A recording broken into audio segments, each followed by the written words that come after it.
मिहिल खाती तोहनी से अइले नेपाल में घाटा लागो लेके करोड़ के बारे बुरा हाल में।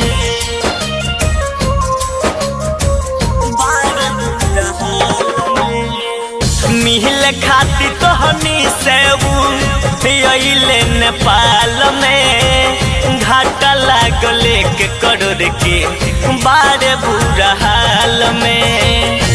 चमक धर्म से कहे हो, चमक धर्म से कहे दो लोग नगारी के।